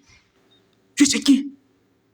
Pour que le prince de ce monde, avec tous les démons, m'attaque et je suis debout. Je suis qui? Vous qui avez les groupes d'intercession, vous qui avez des femmes qui étaient des femmes de prière, qui avez le Saint-Esprit, vous n'avez même pas repenti un peu. Et vous continuez à traiter jusqu'à ça, Jésus comme ça, et l'église comme ça. Et vous voulez qu'on ait pitié de vous jusqu'à quand? Qu'on vous essaie jusqu'à quand? Vous devez vous repentir. Je vous assure, hein, la colère de Dieu s'aggrave sur vous. Je ne suis pas meilleur. Hein? Je ne me dis pas que je vais parler de ma vie, des scandales. Je dis oui. Mais Jésus qui a eu pitié de moi, il n'aurait pas pu avoir pitié de vous aussi. Vous qui avez les dîmes, les offrandes. Nous, on avait quoi? On aurait pu dire, Seigneur, on n'a pas les dîmes, les offrandes. Voilà pourquoi on est parti partir avec le diable. Vous avez les dîmes, les offrandes. Mais je ne sais pas ce qui vous a poussé, qu'est-ce que vous avez mangé, qui vous a poussé à aller faire ça. Les gens mouraient de faim. Moi, je mourais de faim. Moi, pour pousser la folie, je mourais de faim. Moi, j'étais à l'université en première année. Dans une chambre où, quand il y a la pluie, la chambre s'inonde jusqu'au niveau du lit. À un moment donné, j'étais allé voir mon frère qui est décédé. À Ndjolé, dans une petite ville. Parce que mes frères, ils étaient de là-bas, ils étaient des chasseurs. J'ai mangé la viande là-bas. Quand je reviens dans ma chambre, l'inondation était emparée de ma chambre. L'eau avait été déversée dans ma chambre. J'ai perdu beaucoup d'affaires. Je me souviens en première année, je louais à côté de l'université. Dans cette zone-là, une zone marécageuse où il y avait souvent les inondations. Vous voyez? Quand il pleuvait, je suis en classe. Quand il pleuvait, je suis en classe. J'ai déjà la crainte. J'ai dit, ah Seigneur, mes affaires vont se mouiller. Il a commencé à pleuvoir. Et dans cette zone-là, je me souviens, j'ai eu faim. Une faim que je me suis endormi, je me suis réveillé. J'ai dit, non Seigneur, j'ai faim. Et j'ai prié jusqu'à Nazareth. J'ai dit, Seigneur, donne-moi à manger. Donne-moi à manger jusqu'à une certaine heure. D'ici, je vais donner au Seigneur Jésus un délai. Alors ça, c'est une parenthèse. Quand vous priez, ce n'est pas un délai pour qu'il soit à votre service, non. Il faut spécifier le temps. Il y a un temps pour tout. La prière doit s'accompagner d'un temps. Tu dis, Seigneur, d'ici minuit, s'il te plaît, j'ai besoin de manger. Alors, j'ai donné au Seigneur un temps. J'ai fini de prier. J'avais faim. Je n'avais pas de bourse cette année à l'université. Alors, dès que j'ai fini de prier, j'ai dit, Seigneur, j'ai envie de manger, accorde-moi à manger jusqu'à tel moment. Je suis sorti. Je me promenais comme ça, allant n'importe où, et puis j'ai rencontré un monsieur qui était en train de lire la Bible. Devant sa maison, cet homme était en train de lire la Bible. Ça m'a attiré, j'ai dit, ah, mais voici un chrétien qui lit la Bible. J'ai abordé le monsieur, je l'ai salué, on a fait connaissance. Il m'a demandé qui je suis, moi je lui ai demandé qui il est, et puis on a fait connaissance, moi je dis chrétien et tout ça. Bon, après je dis, bon, je m'en vais. Je ne sais même pas où j'allais. Il m'a dit, non, attends, tu vas manger avec moi. Bon, je ne me suis pas fait prier. Il me dit, tu vas manger avec moi. Parce que là où je suis là, je suis venu lire la Bible. Pourquoi? Parce que je viens de préparer. La nourriture est encore chaude. C'est encore fumante. Comme la nourriture est encore fumante là, voilà pourquoi je suis venu dehors lire la Bible. Tu vas manger avec moi parce que tu es chrétien. Vous voyez? Je vous assure, Dieu est merveilleux. Dieu est merveilleux. Il est tout puissant. J'ai dit au monsieur, est-ce que vous savez la prière que j'ai faite? Il m'a dit laquelle? J'ai dit, j'ai prié pour manger. Il me dit non. J'ai dit, oui, j'ai prié pour manger. On a loué le Seigneur, on était content. On a loué Jésus-Christ Nazareth, on était content. J'ai dit, j'ai prié pour manger. J'ai dit, Seigneur, donne-moi à manger là. Je me promène, mais donne-moi à manger jusqu'à une certaine heure. Et cet homme m'a donné à manger. Il m'a payé à boire. Il m'a donné 500 francs CFA. Je suis parti là. Vous voyez, c'est pas pour dire que je suis quelqu'un de grand dans la foi. Non, non, non, mes amis. C'est pas cela. C'est pas cela. C'est pas cela. C'est simplement, mes amis, l'attachement à Jésus. L'attachement à Jésus. La référence à Jésus dans les problèmes. Tu te tournes vers Jésus quand tu as des problèmes. Même si tes problèmes en tant que pasteur n'étaient pas les problèmes de manger, tu avais d'autres problèmes. Peut-être, maintenant c'est fermeture d'église, ça c'est autre chose. Mais tournez-vous vers Jésus. Qu'est-ce qui s'est passé? Pourquoi vous allez chercher l'argent sur le diable? C'est pas vrai. Un argent maudit, où est le sang dessus? Oui? Vous voulez qu'on déballe tout? Vous n'avez pas honte de vendre vos âmes, les gens, dans les églises, de sacrifier des vies humaines pour avoir cet argent-là. Ces positions-là, vous vendez les âmes. Mon Dieu! Alors que la Bible que nous lisons nous dit que l'or et l'argent appartiennent à Dieu. L'or et l'argent appartiennent à Dieu. Vous lisez ça, les évangéliques. Bien entendu, vous utilisez ça quand on veut soutenir l'argent aux fidèles. Oh, l'or et l'argent appartiennent à Dieu. Cet argent ne vous appartient pas. Je l'ai entendu à l'église de Paris. Et c'était un moment par surprise. Parce qu'ils disaient, votre argent là ne vous appartient pas. Hein? Attention. Hein? Il disait à peu près comme ça. Votre argent ne vous appartient pas. Il appartient à Dieu. Sous-entendu, il appartient à l'église. Il faut nous donner, nous, à l'église, votre argent. Ouais. Bon, c'est vrai, il appartient à Dieu. On doit vous donner l'argent. Pourquoi aller chercher cet argent chez le diable, puisqu'on sait qu'il appartient à Dieu? Pourquoi? Vous voyez, il n'y a pas de raison. Je vous dis, la colère est grande vis-à-vis de vous. 2 anges en colère sont descendus du ciel. Et ces anges-là vont s'occuper de nous comme il faut. Comme 2 anges sont allés frapper sur le Gomorrhe. Si vous ne regardez pas, vous allez sentir. Vous allez sentir ça. On avait tout. pour être en vie. On tombe, on se lève, on a des arguments, on a des textes bibliques. Comme ça, Satan, le diable, l'accusateur est vaincu. Il n'y a plus d'accusation. Christ a vaincu, il a donné son sang. Il a été précipité. Quelle accusation? Et toute langue qui s'élève en justice, tu la condamnes. Satan va s'élever en justice contre toi. Mais c'est écrit dans la Bible que toute langue qui s'élève en justice, tu la condamnes. Qu'est-ce que Satan peut utiliser comme arme et que tu ne peux pas détruire? Hein? Les 4 comptes sont levés contre Israël. Il y a eu 4 forgerons qui ont brisé. On a des armes pour briser les armes du diable. On a des armes pour briser les armes du diable. C'est arme contre arme, parole contre parole. Et il y en a. Et suffisant. Sans parler du sang de Christ Nazareth, qui est une bombe atomique. Mais on se livre à Satan, aux démons. Sans parler des souillures qu'on subit. On va donner son dos aux sirènes. C'est ça? Donner son dos à ces démons, ces esprits maudits, que Dieu a maudits, hermaphrodites, qui ont deux sexes. C'est ça, les pasteurs. Vous allez courir comme ça, donner votre dos. Habillés avec des robes, des prostituées. À donner vos dos aux sirènes. Les évangéliques qui avaient la puissance de marcher sur serpent et scorpions, qui chassent le diable. Voilà, vous allez donner vos dos aux sirènes. C'est comme ça. Regarde comment vous finissez. Regarde comment vous finissez. Mais il n'est pas trop tard.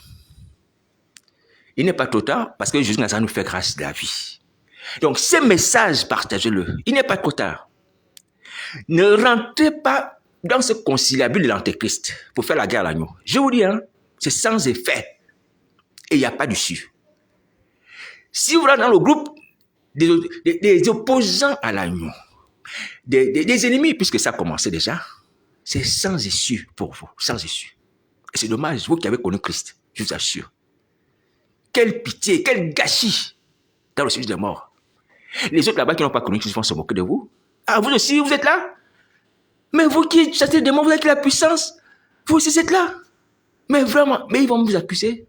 Comme je dis, les gens de Sodome, les gens de Ninive, vont condamner les Juifs. Voyez?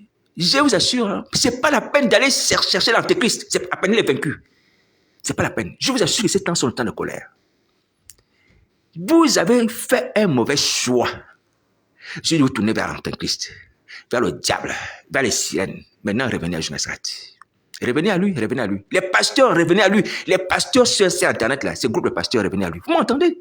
C'est pas la peine de commenter ma vie. C'est pas la peine. C'est pas la peine. Le royaume de Dieu, c'est pas le manger, le boire. C'est pas la justice. C'est la justice, la paix, la joie pour le Saint-Esprit. C'est pas les choses de la terre. C'est pas la peine de commenter ma vie. Revenez à Nazareth. Revenez à Nazareth. Et ne vous asseyez pas pour compléter comme ma personne. Je vous assure. Parce que je vous assure, avec l'Esprit de Christ, lui et moi étant ensemble, j'ai pris qu'il vous frappe de mort. Tout homme de Dieu qui va fomenter un complot contre moi dans ce pays, ou dans mon pays de naissance au Gabon, où il soit, il sera frappé de mort. Au minimum, si ce n'est la folie, comme Nabucodonosor. Je vous dis la vérité. Parce qu'après tout ce qu'on fait là, le mal qu'on fait à Nazareth, avec tout le bénéfice qu'il nous accorde, vous voulez faire taire les gens qu'il envoie pour vous amener au salut, pour amener 2 personnes à se convertir. Mais là, vous avez poussé le bouchon trop loin. Si c'est ça, hein, votre ambition, vous allez sentir la colère jusqu'à... C'est sans ménagement. Ouais, moi, je prie, hein, humblement. Je prie qu'il vous frappe. C'est lui qui retient. C'est lui qui retient, parce que ce n'est pas le temps. Moi, je prie qu'il vous frappe. Si vous ne repentez pas, qu'il vous frappe. Qu'il vous frappe déjà, qu'il vous frappe, qu'il vous supprime. Qu'il vous ôte, comme Paul peut dire que ôtez le méchant de vous. Dès que tu as entendu qu'il y a un qui a pris la femme de son père à Corinthe, il a dit, il a pris la femme de son père. Bah, ôtez-le de l'église. J'ai pris déjà qu'il vous frappe. Donc, ce n'est pas la peine. Mais, je ne suis pas juge, c'est vrai. Mais je vous dis, n'est pas complété. N'est pas complété, parce que je vous avertis, n'est pas complété. J'ai pris que quiconque complète contre ma vie, ma personne, soit frappé, ôté, homme, femme, soit ôté. Ôté, je le dis. Je le dis. À cause des intérêts de Jésus et à cause du fait que vous mettez à néant l'œuvre de la croix. Et on va dire volontairement. Vous avez toutes les grâces pour être sauvé. Jusqu'à présent, vous êtes en vie. Même si j'ai énuméré beaucoup de choses, c'est vrai. Moi aussi, j'ai péché. Alléluia. Moi aussi, j'ai péché, mais je ne suis pas meilleur. C'est qu'est-ce qui me permet d'être en vie. Qu'est-ce que j'ai de plus que vous, sans être quelque chose? C'est le même Jésus, c'est le même Seigneur.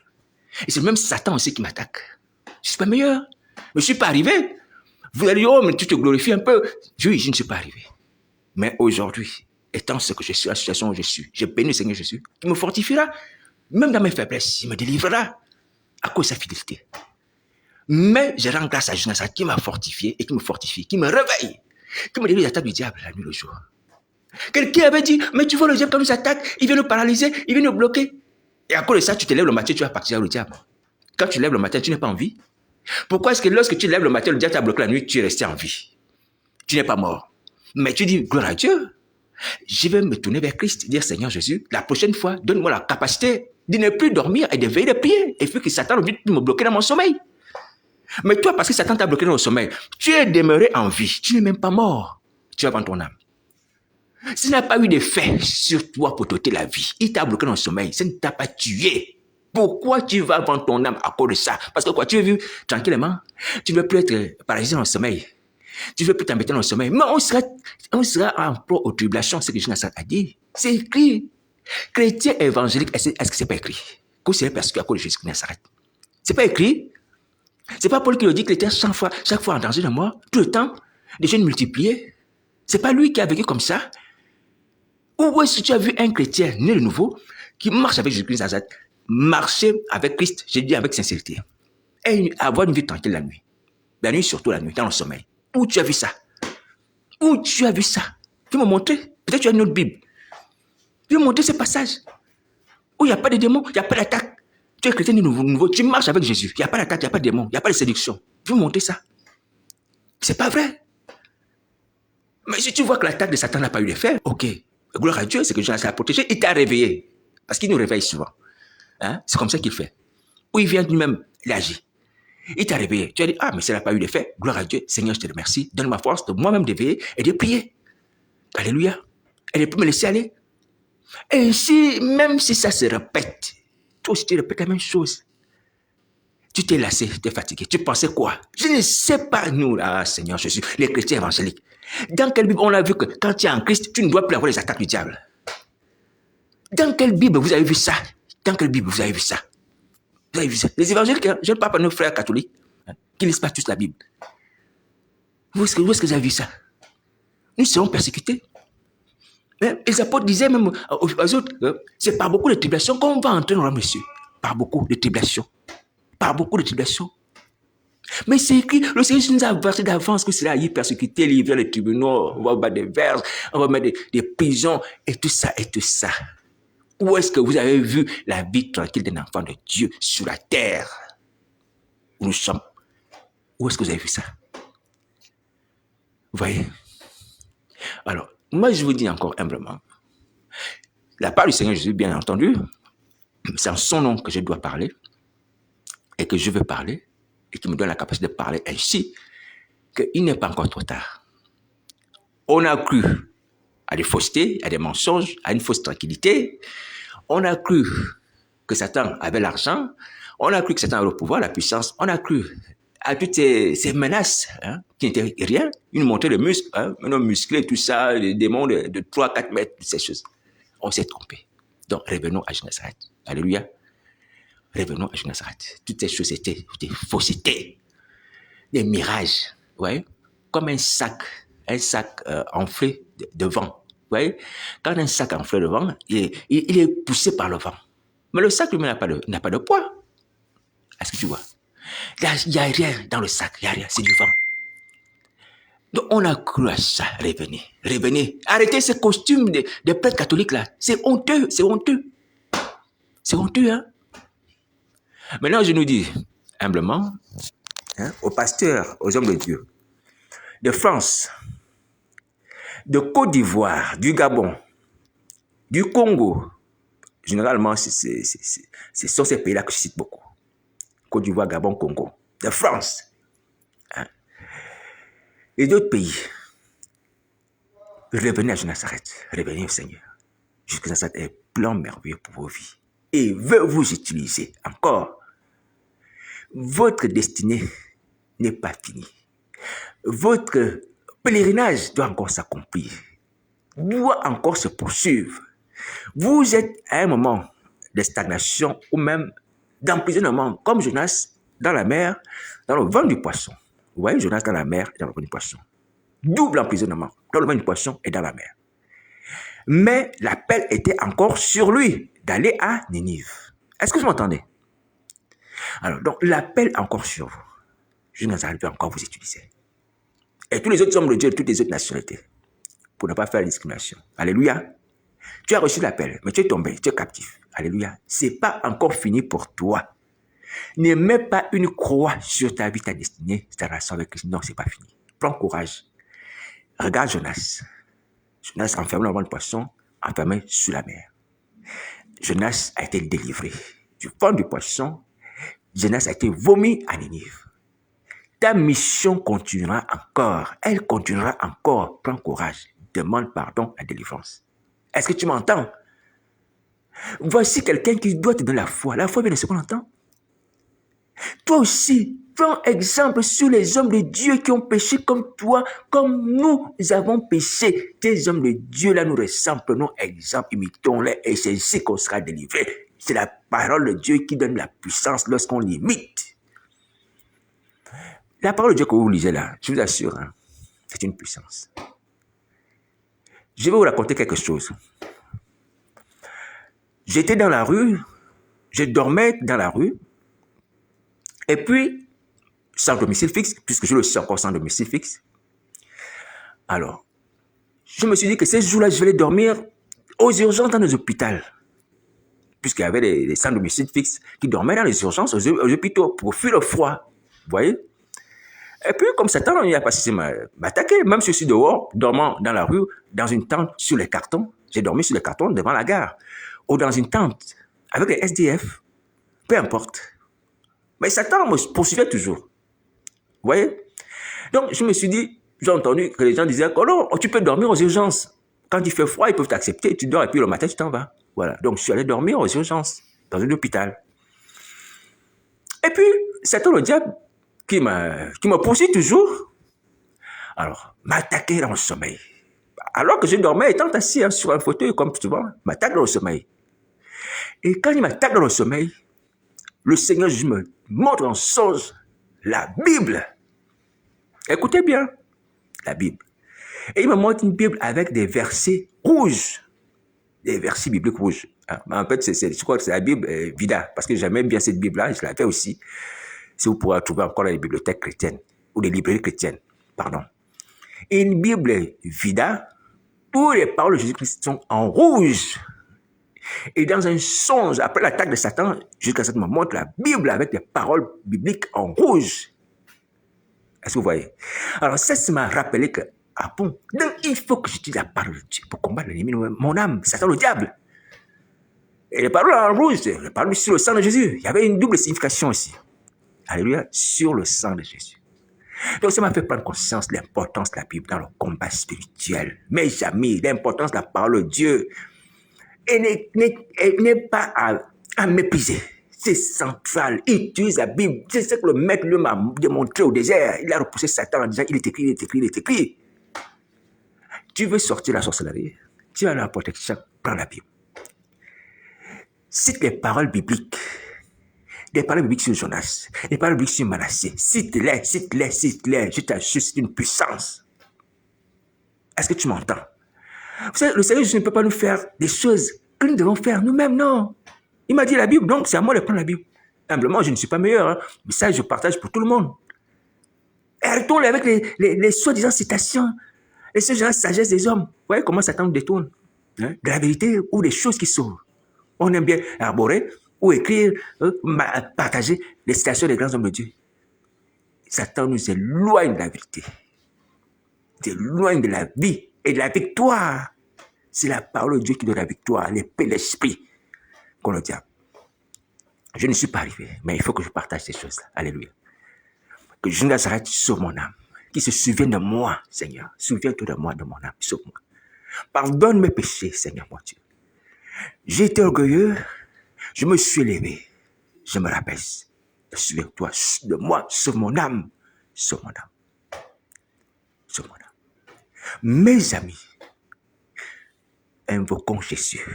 Utilisons sa parole. Utilisons sa parole. Alors donc, je vais vous dire encore que beaucoup s'imaginent que peut-être c'est à cause de la destinée de chacun d'entre nous sur la terre que des gens sont fervents, les gens sont zélés, les gens veulent sauver leur vie. Vous pensez ça? Vous pensez ça que on combat le diable, on refuse ses œuvres, parce qu'on a une grande destinée avec Dieu. Non, vous leurrez. Si quelqu'un tu penses ça, tu te leurres. Hein? Parce que le royaume des cieux, ce n'est pas le manger, le boire. Ce n'est pas les choses terrestres. C'est en haut. Ça va son nom, le livre de vie. Même si tu peux écraser Satan, hein, selon que le Seigneur nous donne le pouvoir de marcher, c'est pas le scorpion du diable. Et pitiner, lier l'homme fort, piller sa maison. Mais ce qui est important, c'est avoir son nom, le livre de vie de l'agneau. Et je vous assure que c'est un endroit merveilleux qui n'a pas de comparaison. Le paradis, il n'y a pas de comparaison sur la terre. Il n'y a pas de joie sur la terre, frères et sœurs. Il n'y a rien. Il n'y a pas la joie. Tu peux manger le meilleur plat, faire le plus beau mariage, habiter la plus belle maison, voir les plus belles voitures, peu importe. Il n'y a pas comme au ciel. Il n'y a pas comme au ciel, mes amis. Il n'y a pas comme au ciel. C'est pour aller là-bas qu'on combat. La couronne de vie, il faut l'avoir. Entrer là-bas. On ne combat pas pour les choses terrestres. Même si le Seigneur, je vais t'utiliser comme un grand homme de Dieu, comme peu importe, dans le domaine. C'est pas ça, c'est pas ça, c'est pas ça. C'est pas ça, mes amis, c'est pas ça. Et je me dis aux gens, hein, d'ici d'ailleurs, ceux du Gabon, de France, de Côte d'Ivoire, alors de ces 3 pays, et du Congo et d'ailleurs, que je ne suis pas le pape, hein, dire le pape, hein, responsable chrétien des évangéliques. Non, je ne suis pas le pape. Je ne suis pas celui qui va diriger les églises ou amener le réveil dans les églises. Je ne suis pas cet homme-là, je ne suis pas cet individu-là parce qu'il n'y a pas de pape dans l'église de Jésus. Il n'y a pas d'hommes, de femmes qui amènent le réveil. Chacun se réveille quand il se repent de ses péchés dans sa chambre. Ce n'est pas moi qui apporte le réveil à quelqu'un. Non. C'est toi qui apportes le réveil pour ta propre vie. Tu te repens. Tu es sauvé. Alléluia. Christ m'a fait grâce d'être en vie, d'être votre témoin. Et s'il y a d'autres enfants de Dieu qui prêchent la repentance, avec sincérité, qui ont le Saint-Esprit, qui sont en Côte d'Ivoire, mais écoutez-les. Qui sont au Gabon, écoutez-les. Qui sont en France, écoutez-les. Qui sont au Congo, écoutez-les. Écoutez ces enfants-là. C'est pareil, c'est le même esprit. C'est le même Seigneur. C'est la même pensée. Écoutez-les. Ne vous focalisez pas sur moi. Je ne suis rien, je ne suis rien, je ne suis rien. Je ne suis rien. Je ne suis rien. Je le dis aussi dans la foi du Seigneur Jésus, arrêtez d'écouter mes paroles, de prendre mes paroles comme argent comptant. Les rois, les grands de ce monde, arrêtez, arrêtez. Moi, je suis un homme comme vous, un pauvre monsieur qui n'a rien, sans maison. Voilà.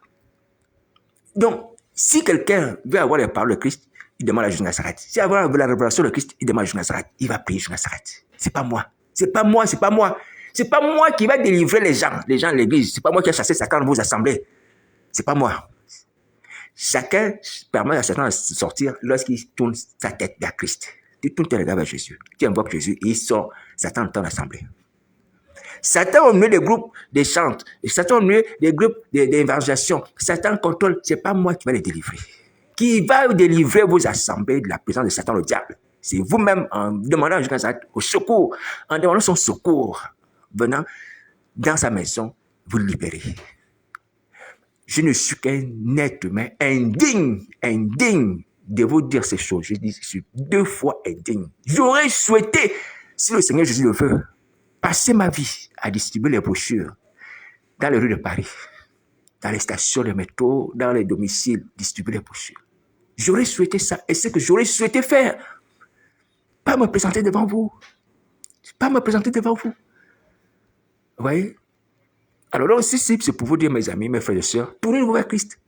Arrêtez de me considérer comme étant quelqu'un, lorsqu'il dit quelque chose, oui, c'est le Dieu. Lorsqu'il dit quelque chose, c'est ça. Allez chercher Jésus-Christ dans sa pensée. Je ne dis pas aux gens de venir m'écouter pour dire que c'est moi qui suis votre guide. Non. Jésus-Christ Nazareth, c'est lui qui est notre guide. Mais s'il y a des personnes qui sont là, qui peuvent vous dire que voici ce que le Seigneur veut, vous allez. Et je vous ai dit que la deuxième option, c'est de prier avec moi ou avec un frère qui a le Saint-Esprit. Alléluia, c'est tout. Mais allez vers Jésus-Christ Nazareth, c'est lui qui est notre maître, notre guide. C'est lui qui est notre maître, notre guide. Alléluia. Voilà.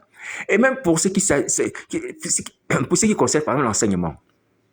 Ouais. Je trouve pas bien, ça c'est mon point de vue, qu'on crée des écoles bibliques, des instituts bibliques. Non. On peut enseigner les gens quand ils se convertissent jusqu'à un certain degré. Alléluia. Parce qu'ils ne connaissent pas encore les bases de la foi chrétienne. Qui est Jésus, d'où il est venu, hein, comment est-ce que son ministère s'articule, qu'est-ce qu'il a prêché, qu'est-ce qu'il veut. Alléluia.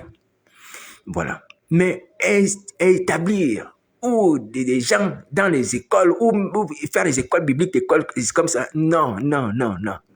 On peut donner le minimum dans un premier temps, parce que le Seigneur a dit, il faut enseigner. Alléluia. Mais après, le Saint-Esprit s'occupe du reste. On ne peut pas continuer au travail du Saint-Esprit, mes amis, on ne peut pas le faire. Et ceux qui enseignent, d'abord enseignent par le Saint-Esprit. On demande à ce que les gens soient battus du Saint-Esprit. Et le Saint-Esprit nous enseigne toutes choses, chacun dans sa maison. C'est ce que Dieu dit d'ailleurs, que quand ils auront mon esprit, personne ne dira à l'autre que, hein, personne n'enseignera plus l'autre. Connais Dieu, non. C'est le Saint-Esprit qui t'enseigne. C'est la parole de Dieu qui t'enseigne. Mais on peut partager les connaissances reçues de la part du Saint-Esprit, les uns les autres. C'est ce qu'on peut faire. Alléluia. Donc, ceux qui veulent toujours rester là avec des cahiers, depuis des années, des cahiers, tu viens à l'église, cahier, tu viens à l'église, cahier. Il y a un problème.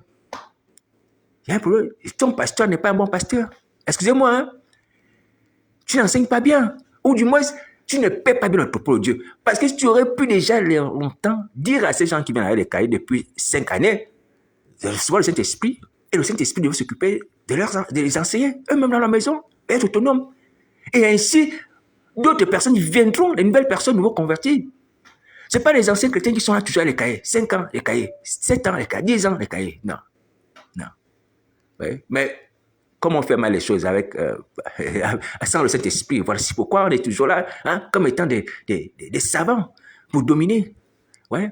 Et les gens disent toujours Amen, Amen, Amen, Amen. Les gens ne peuvent pas être autonomes. Eux-mêmes, avoir le Saint-Esprit, l'onction leur enseigner eux-mêmes, comme dit la Bible. Non. Il faut qu'ils soient toujours derrière nous, demander la révélation, par les consultations. Mais tu ne peux pas consulter le Saint-Esprit pour te parler, pour ta vie, les problèmes de ta vie. J'ai béni le Seigneur juste sans être quelque chose. Le Seigneur m'a permis de vivre la vie chrétienne tout seul. Même si c'est vrai que j'étais avec des frères, on a fait l'évangélisation, mais la majorité de ma vie chrétienne, je l'ai passée tout seul. Je vous assure, hein, les gens ne m'ont pas pris par la main pour me dire que voici. Même les révélations, Jésus qui l'a tout seul. Tout seul. Peu de personnes ont prophétisé sur moi pour dire que je vois ça, Dieu va montrer ça, Dieu va montrer ça. Non, tout ce que Jésus m'a permis, même ici en France, c'est les révélations de Jésus qui m'a amené ici. Lui-même m'a parlé. Ce n'est pas un homme qui a reçu que, mais tu vas aller en France, hein. Tu vas aller en Europe, hein. Non, Jésus qui Nazareth. Alléluia. Marchons avec Jésus par son esprit. Et nous serons des vrais chrétiens. Et lorsqu'un jour, les hommes de Dieu, nos frères, qui sont peut-être nos mentors, nos pères de la foi, ou bien ils sont absents. Vous voyez, s'il arrive comme ça, sans le souhaiter, qu'est-ce qu'on va devenir? Les enfants orphelins, on ne pourra plus s'en sortir. On va pleurer. Non. Si tu as le Saint-Esprit, tu peux être partout, tout seul. Et ça te conduit. Il te parle, il te révèle. Tu vois? Tu as besoin des frères, oui, pour la communion. Mais tu as le Saint-Esprit aussi en toi. Pour confirmer que ça, c'est que le frère me dit, ça vient de Christ ou pas. Et pour t'éloigner également du danger, de la manipulation. Mais si tu es dépendant des hommes, tu es bien esclave des hommes, tu n'as pas le Saint-Esprit. Voilà ce qui arrive. Aujourd'hui, on fait mal les ministères à cause de ça. On fait mal les ministères à cause de ça. On ne devrait plus être des enfants nourris au lait. On devrait déjà avoir la nourriture solide, être autonome déjà. Dans chaque foyer chrétien, il devait y avoir une église de maison. C'est-à-dire qu'un couple qui est déjà en crise depuis 5 ans, tu devais déjà même d'avoir une église de maison. Tu une église, c'est toi. C'est-à-dire tu amènes les gens de ton quartier à se convertir déjà. À commencer déjà à amener les gens vers Christ, à les enseigner la voie chrétienne. Mais toi, tu vas encore à l'église. Toi, tu vas encore recevoir. C'est pas possible. Comment l'église va croître? Comment les gens vont croître? On est toujours des enfants qui ont la foi, des bébés emportés par tout vent de doctrine. Vous voyez, c'est ça le dommage. Mais aujourd'hui encore, je dis honnêtement, sans être quelque chose, honnêtement, on fait mal les ministères. On fait mal, je vous assure, laissons tout. Répentons-nous d'abord. Revenons à Jésus Nazareth. On revient au Seigneur Jésus, on demande le Saint-Esprit, on va recommencer tout à zéro. Tout à zéro. Les cultes, on les fait mal. L'adoration, on les fait mal. Je prends un exemple sur l'adoration. Comment on va faire l'adoration avec des instruments? Quelqu'un a la batterie, l'autre au piano, on fait l'adoration. La chante à le micro, on a l'adoration. On regarde comme un spectacle. Et dit, on a adoré Dieu. Oh, on a loué Dieu. Donc, il y a les chants qui sont là. D'autres instruments, quoi. Ils doivent adorer Dieu, quoi. Vous voyez? Et l'assemblée doit être là toujours en train de regarder. Parfois, les gens qui ne chantent pas, d'autres aussi, regardent comme un spectacle. Mais c'est quelle adoration que ça? L'adoration, c'est un acte participatif. Tout le monde participe collectivement. Ah, Seigneur Jésus. Collectivement, les instruments, on laisse les instruments. Est-ce que vous entendez ça? Je vais vous faire encore une autre révélation, humblement, sans être quelque chose. Par laquelle le Seigneur Jésus. Alléluia. Mais que le Seigneur Jésus m'abaisse encore devant sa face et devant les hommes et que je sois vil à mes propres yeux. Voici que dans mon cœur, je me dis, Seigneur, je cherche une église, je vais prier dans une église. Un chrétien ne peut pas rester comme ça. Enfin, c'est moi qui rajoute. Mais j'avais cette préoccupation dans mon cœur. Je dis, Seigneur, il faut que j'aille dans une église, une assemblée. Ici en France. Voici comment le Fils de Dieu qui a vu cela a dit, bon, je vais lui donner une révélation. Paf! Je me retrouve dans un sommeil. Dans mon sommeil, je dors. Et puis dans le sommeil, j'ai un songe. Je suis en train de chercher certainement une église. Et puis, j'ai dans un endroit où il y avait une espèce de hangar, ou bien une vieille gare ferroviaire, un truc comme ça, un vieux garage. Vous voyez, abandonné.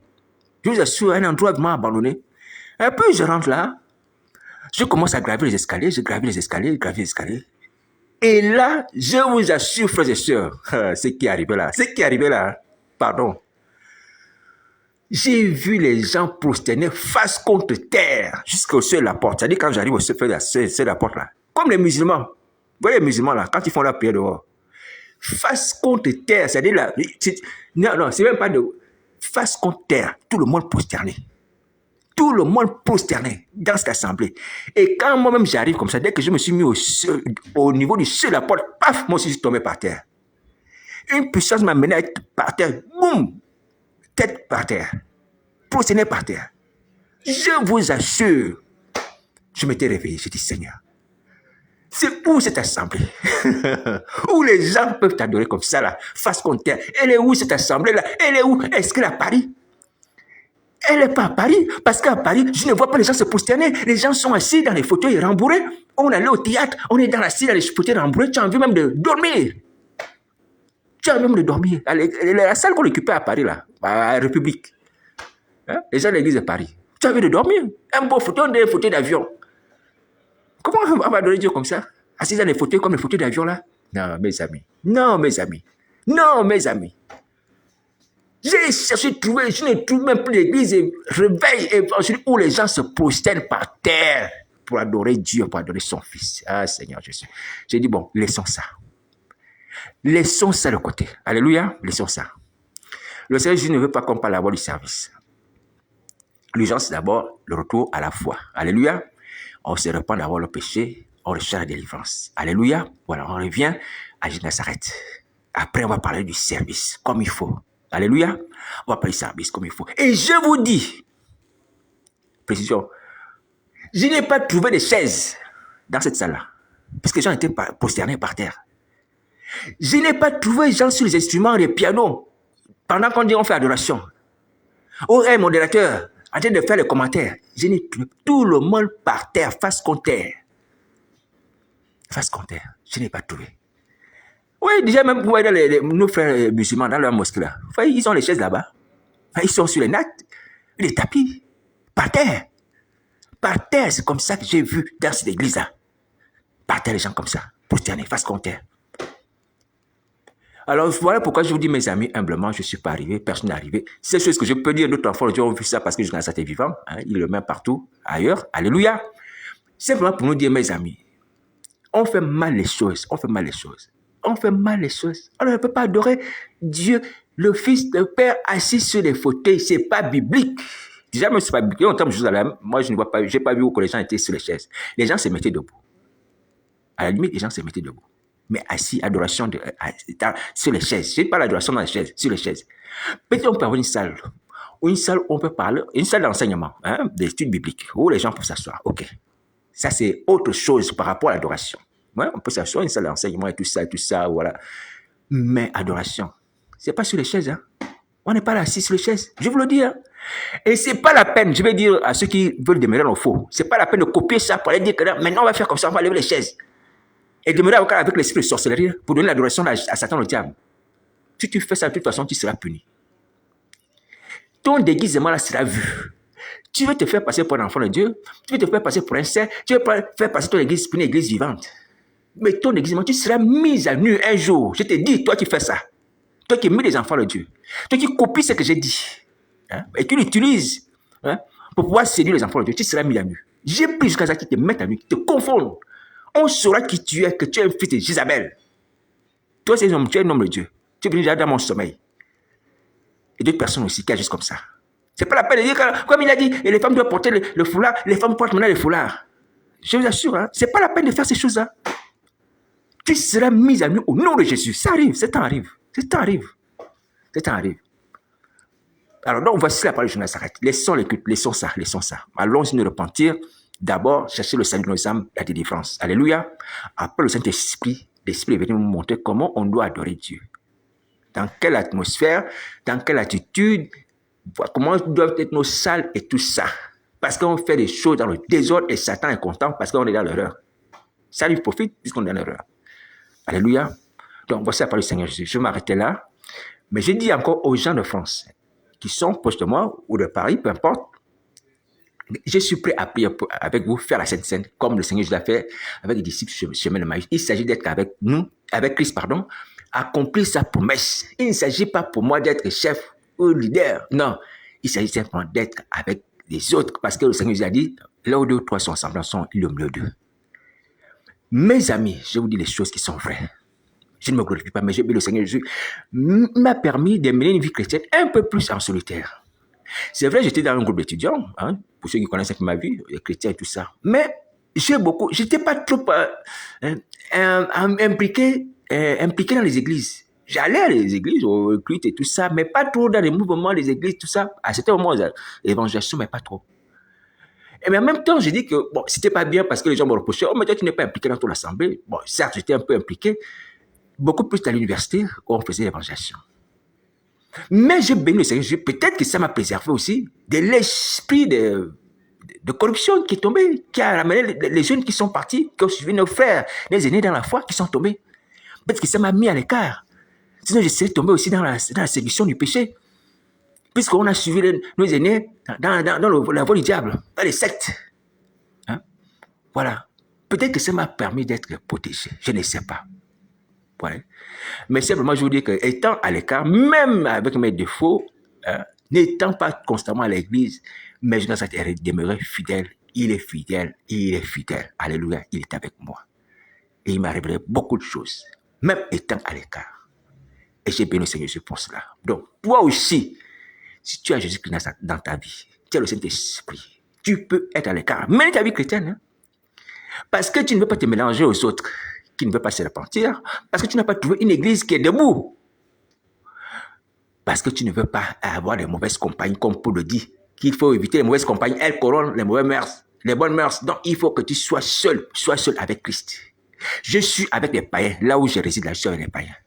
J'étais dans la rue, je dormais dans la rue, sur la tente ou sur les cartons, ou dans les endroits où je dormais, avec des païens, des alcooliques, des gens de mauvaise vie, des SDF. C'est ça, mes amis. Sont encore aujourd'hui mes amis. Là où je suis dans les associations, les SDF. On nous a reculés, on nous a enlevés de la rue, on nous a menés quelque part. Mais Jésus est resté avec moi. La foi ne m'a pas quitté. Et Satan, le diable, continue à m'attaquer. Même là où je suis là avec les SDF, il vient m'attaquer. Je suis avec les autres là, je fais les attaques. Ouais, parfois les autres s'étonnent, peut-être que moi j'écris la nuit et tout ça. Je fais le bruit quand j'ai pris. Ce qui est important, c'est d'avoir Christ. Ce qui est important, c'est d'avoir Christ, mon ami. Le plus important, ce n'est pas d'avoir une église, une carte d'église ou d'avoir une responsabilité. Non. Ça, c'est la séduction. Ne cherche pas ça. Quand tu vas comprendre ça, je te prie de comprendre ça aujourd'hui. Quand tu vas comprendre ça, tu vas chercher Jésus de Nazareth et tu vas t'éloigner de ceux qui veulent t'éloigner de Jésus. Parce que tu n'as pas autre chose à faire. Il n'y a pas de sentiment dans cette affaire. Même si c'est ton père, ton frère, ta soeur qui est pasteur, qui est responsable, qui demeure dans l'apostasie, dans le mensonge, dans les fausses repentances, les fausses impositions, mais voilà les gens là qu'on s'est juste montré. Non, tu t'éloignes. Tu es avec Christ. Tu ne vas pas perdre la foi à cause de ça. Tu ne vas pas perdre la foi. Je te dis, j'ai fait ma prière humblement. Je ne prie pas pour dire que moi j'ai fait les prières de 4 heures, de 5 heures, de 10 heures, machin, c'est pour ça. Je suis debout. Je sais que vous savez que je suis debout, que j'ai le Saint-Esprit. Non, c'est pas que je fais les longues prières. C'est pas ça. Paul pouvait à un moment donné révéler ce qu'il fait. Il dit, bon, moi je cours, hein, je cours en regardant devant, je ne regarde plus derrière. C'est le plus important, je le précise, le plus important, ce n'est pas de faire longue prière. On peut faire les longues prières, c'est bien. Le plus important, c'est d'être en prière en tout moment. Tu dois être comme une marmite qui est chauffée. Enfin, Jésus-Christ a dit ça. Il ne faut pas que tu sois comme une nourriture qui est tiède. Or, la nourriture qui était, c'est quoi? C'est une nourriture qui a été chauffée. Elle a été préparée. Hein? Même à 5 h du matin, on a préparé, on a mis le feu, tout ça, les condiments et tout ça. On a chauffé la nourriture. Oui. Mais à 5 h du matin, entre 5 h du matin et 10 h du matin, ou jusqu'à midi, à un moment donné, la vapeur est partie. Vous voyez? La nourriture s'est refroidie. Et là, Jésus Nazareth ne veut pas ça. Ne veut pas ça. Il veut des gens qui soient toujours chauds. Si tu commences à 5 h, jusqu'à l'autre 5 h, tu es toujours chaud. Donc, voici pourquoi tu dois te maintenir toujours dans la prière. Ce qui est important, c'est d'être maintenu dans la prière. Pas forcément une longue prière, on fait 4 heures de prière, 5 heures de prière, après on lâche et on fait autre chose. Non, c'est pas comme ça. Il faut être chaud tout le temps. C'est ce qui permet d'être debout. Alléluia. Mais après, ça n'empêche pas aussi de faire longue prière.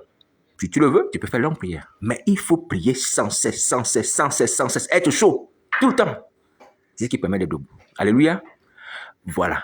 Quand tu vas revenir en Christ, c'est ce qu'il faudra pratiquer. Ne regarde pas le fait que, mais cette soeur-là, elle prie pendant 6 heures. Hein. L'homme de Dieu, il prie pendant 6 heures. Avant de venir prêcher, il prie pendant 3 heures. Mais après 3 heures, quand elle finit à prier 3 heures, il fait quoi? Il s'occupe des vanités. Et il se décharge. Pardonnez-moi de parler comme ça. C'est un exemple que je prends comme ça. Il se décharge comme une batterie. Il se décharge, il se décharge. Il n'est plus rechargé. Or, il doit maintenir la charge. Comme une batterie, il doit maintenir la charge. Il faut maintenir la charge, il faut prier. Tu pries un bon moment, et puis tu reprends un bon moment, et puis tu reprends un bon moment, et puis tu reprends, tu dis même des coups de prière. Seigneur, remplis-moi encore ton esprit, remplis-moi encore ton esprit, remplis-moi. Tu es toujours là.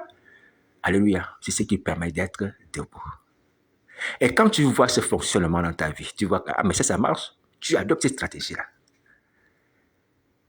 Tu vois, même quand tu es dans ta maison, tu cherches quelque chose, et il y a un stylo que tu cherches. Puis je cherche pas le stylo, où est-ce que j'ai mis le stylo là? Non, tu cherches le stylo, tu vas plier les genoux. C'est une façon de te recharger sans le savoir. Le fait que tu plies les genoux, tu es en communion avec Christ. Seigneur, montre-moi les yeux, où est-ce que j'ai mis le stylo? Tu plies les genoux simplement pour le stylo, oui, ça te recharge. Inconsciemment, la communion avec Christ te permet d'être en communion avec lui. Les pensées perverses que Satan voulait te mettre là ne peut pas. Parce que là, tu es toujours en communion avec lui, même pour les choses qui sont futiles. Tu sais qu'il permet d'être debout. Alléluia. Je ne suis pas meilleur, mes amis. Je vous dis simplement, il faut être efficace avec Jésus. Et l'efficacité, c'est la communion avec Christ. Tout le monde. Tout le temps, tout le temps, tout le temps, tout le temps. Alléluia. Voilà. Donc, je vous dis encore, pour finir, juste pour ce matin, qu'il n'est pas encore trop tard. Pour les gens qui sont tombés. Ils sont en Côte d'Ivoire, au Gabon, en France, au Congo. Le Congo, c'est un pays que j'aime beaucoup. J'aime beaucoup. Je vous assure, j'aime ce pays. J'aime chanter les chansons du Congo. J'ai envie de parler lingala. J'aime ce pays. Mais en même temps, il y a beaucoup d'enfants de lumière qui sont là-bas. Ouais. Ce qui se passe au Congo me déchire le cœur à cause des sentiments de Christ. J'aime ce pays. C'est pas croyable qu'un pays où il y a beaucoup de chrétiens, beaucoup d'églises, il y a la misère. Je parle de la misère sociale, hein, la pauvreté. Un pays que Dieu a doté de richesses incomparables. Les gens vivent comme ça. Ouais. C'est pas normal. L'église du Congo, quand on voit l'église du Congo, c'est l'escroquerie, beaucoup d'entre eux. Alors que lorsqu'il y a des églises, les vrais, il n'y avait pas d'indigence. Il n'y a pas besoin d'escroquerie. Ouais, c'est écrit comme ça. Alors c'est un pays qui me tient à cœur. C'est un pays qui me tient personnellement à cœur. Moi, je me dis, hein, pour tous les autres qui peuvent entendre, mais moi j'aime ce pays à cause de ça. Mais je prie que pour tous les autres, de toutes les autres nationalités, puissent repartir, qu'il n'est pas encore trop tard. Je n'ai pas cité ton pays, il n'est pas encore trop tard. Je ne suis pas Dieu, mais je suis ça fait que tout le monde soit sauvé. Même si tu es des États-Unis, tu es canadien, j'ai des amis canadiens, certainement, ou du Québec, qui sont là sur Internet, sur Facebook. Il faut se repentir. Vous aussi, c'est pareil. Alors, je vais préciser une chose, parce qu'il y a nos amis aussi qui confondent beaucoup de choses, mais on fera ça après. On fera ça après. Je ne suis pas l'ennemi de la France. Et on parlera de ces choses après. Je ne suis pas l'ennemi de la France. Il faut que Satan arrête de vous mentir. Hein. Je ne suis pas l'ennemi de la France. Je suis venu apporter le message du Nazareth aux Français qui sont tombés. Voilà. Donc, je ne suis pas l'ennemi de la France. Je ne suis pas l'ennemi d'aucune nation, d'aucun peuple. Donc, bon, ceux qui se font la communique contre moi pensent que je suis leur ennemi. Vous trompez. Je ne suis pas l'ennemi de la France. Jusqu'à présent, on n'amène pas ses enfants à être des ennemis des nations, d'un peuple. Les combattre. Non, non, non, non. On combat le diable. Notre ennemi, c'est le diable. Hein? Ce sont les puissances spirituelles. Non, c'est bon d'être dit. Qu'ils soient dans les palais ou ailleurs, c'est bon d'être dit. Alléluia. Parce que je sais de quoi je dis, de quoi je parle. Il est question. Je ne suis pas l'ennemi de l'État français. Je suis venu prêcher à l'Église de France, aux chrétiens français, afin qu'ils sortent des eaux de la mort de la part de Nazareth. Voilà. Et si l'État français considère que ces paroles sont justes, ces paroles sont bonnes, qu'elles les prennent en considération, c'est le point de convertir. C'est ce que je dis aux autorités, à toutes les autres autorités qui m'entendent aussi. Il faut se repentir. Voilà. Donc, il ne faut pas se coller le visage. Je sais que vous m'entendez. Les autorités, vous m'entendez. Je sais que vous m'entendez. Mais je ne suis pas l'ennemi d'un pays. On est l'ennemi du royaume des ténèbres, du royaume de Satan. Voilà. Alléluia, que nous combattons, voulons que tous les hommes soient sauvés. Et que chacun d'entre nous se repente de ses péchés. Est-ce que vous entendez ça? Voilà. Maintenant, ceux qui veulent continuer à faire la comédie, se moquer de moi, ça c'est leur affaire. Que Dieu vous bénisse. Bon, maintenant, je vous dis encore, si quelqu'un veut prier, que cette personne me contacte. Mon numéro de téléphone, c'est le 07 58 88 48 71. On va prier le Seigneur Jésus. Je remets ma vie entre les mains de Jésus Nazareth. Mais je vous dis que je ne mourrai pas. Parce que mon temps n'est pas arrivé. Je ne mourrai pas. Donc, ce n'est pas la peine de commenter, comploter. Je ne mourrai pas. Je vous dis, Jésus Nazareth m'a dit, tu ne mourras pas. Donc, je ne vais pas mourir. Donc, ce n'est pas la peine. Si quelqu'un a ce projet-là ou reçoit cette mission, tu vas échouer. Au nom de Jésus, tu vas échouer. Cherche plutôt à contacter l'enfant de Dieu avec qui prie, ou tu me contactes, on va prier ensemble. Alléluia. Voilà. Voici la parole de Jésus. Nous sommes là pour faire la volonté de Christ. Sa volonté doit s'accomplir. Et Satan est vaincu. Le vol est déchiré. La mort est vaincue. Pourquoi tu crains? Tu veux obéir à Satan, continuer à faire du mal aux gens qui sont envoyés pour toi, pour ton salut? Ça ne sert à rien. C'est toi qui vas partir. Jésus Nazareth veut le bien de toute l'humanité. Il veut le bien de toute l'humanité. Vous avez vu Jésus Nazareth vouloir le mal? Non, il veut le bien de tout le monde. Jésus Nazareth ne peut pas envoyer un individu pour que tel peuple, telle nation, tel individu soit dans le malheur, la misère. C'est pas vrai. Dieu est un Dieu bon.